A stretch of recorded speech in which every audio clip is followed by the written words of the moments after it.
اور ملک کے لوگوں نے یوسیہ کے بیٹے یہو آخز کو اس کے باپ کی جگہ یروشلم میں بادشاہ بنایا۔ یہو آخز 23 برس کا تھا جب وہ سلطنت کرنے لگا۔ اس نے 3 مہینے یروشلم میں سلطنت کی، اور شاہ مصر نے اسے یروشلم میں تخت سے اتار دیا اور ملک پر 100 قنطار چاندی اور 1 قنطار سونا جرمانہ کیا۔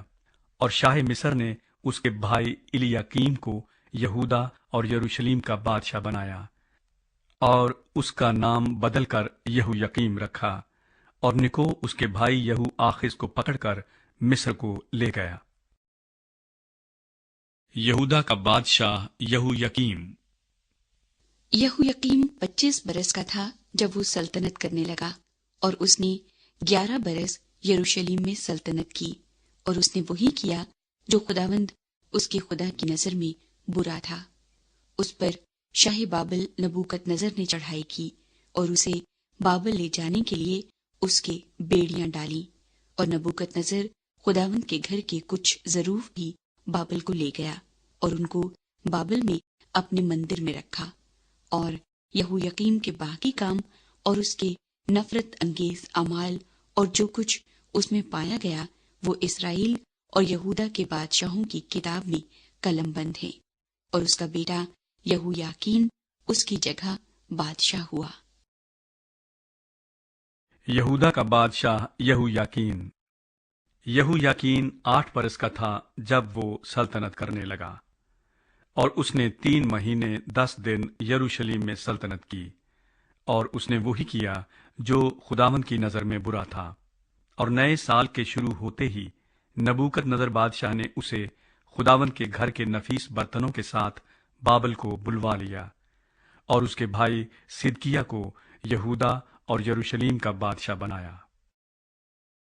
یہودا کا بادشاہ صدقیہ۔ صدقیہ 21 برس کا تھا جب وہ سلطنت کرنے لگا، اور اس نے 11 برس یروشلم میں سلطنت کی، اور اس نے وہی کیا جو خداوند اس کے خدا کی نظر میں برا تھا، اور اس نے یرمیہ نبی کے حضور جس نے خداوند کے منہ کی باتیں اس سے کہیں عاجزی نہ کی۔ سقوط یروشلم۔ اور اس نے نبوکت نظر بادشاہ سے بھی جس نے اسے خدا کی قسم کھلائی تھی بغاوت کی، بلکہ وہ گردن کش ہو گیا، اور اس نے اپنا دل ایسا سخت کر لیا کہ خداوند اسرائیل کے خدا کی طرف رجوع نہ لایا۔ اس کے سوا کاہنوں کے سب سرداروں اور لوگوں نے اور قوموں کے سب نفرتی کاموں کے مطابق بڑی بدکاریاں کی، اور انہوں نے خداوند کے گھر کو جسے اس نے یروشلم میں مقدس ٹھہرایا تھا ناپاک کیا۔ اور خداوند ان کے باپ دادا کے خدا نے اپنے پیغمبروں کو ان کے پاس بر وقت بھیج کر پیغام بھیجا، کیونکہ اسے اپنے لوگوں اور اپنے مسکن پر ترس آتا تھا، لیکن انہوں نے خدا کے پیغمبروں کو ٹھٹھوں میں اڑایا اور اس کی باتوں کو ناچیز جانا اور اس کے نبیوں کی ہنسی اڑائی، یہاں تک کہ خداوند کا غضب اپنے لوگوں پر ایسا بھڑکا کہ کوئی چارہ نہ رہا۔ چنانچہ وہ کسدیوں کے بادشاہ کو ان پر چڑھا لایا، جس نے ان کے مقدس کے گھر میں ان کے جوانوں کو تلوار سے قتل کیا، اور اس نے کیا جوان مرد، کیا کمواری، کیا بڈھا یا عمر رسیدہ کسی پر ترس نہ کھایا۔ اس نے سب کو اس کے ہاتھ میں دے دیا، اور خدا کے گھر کے سب ظروف، کیا بڑے کیا چھوٹے، اور خداوند کے گھر کے خزانے اور بادشاہ اور اس کے سرداروں کے خزانے، یہ سب وہ بابل کو لے گیا، اور انہوں نے خدا کے گھر کو جلا دیا اور یروشلم کی فصیل ڈھا دی، اور اس کے تمام محل آگ سے جلا دیے، اور اس کے سب قیمتی ظروف کو برباد کیا۔ اور جو تلوار سے بچے وہ ان کو بابل کو لے گیا، اور وہاں وہ اس کے اور اس کے بیٹوں کے غلام رہے، جب تک فارس کی سلطنت شروع نہ ہوئی، تاکہ خداوند کا وہ کلام جو یرمیہ کی زبانی آیا تھا پورا ہو کہ ملک اپنے سبتوں کا آرام پالے،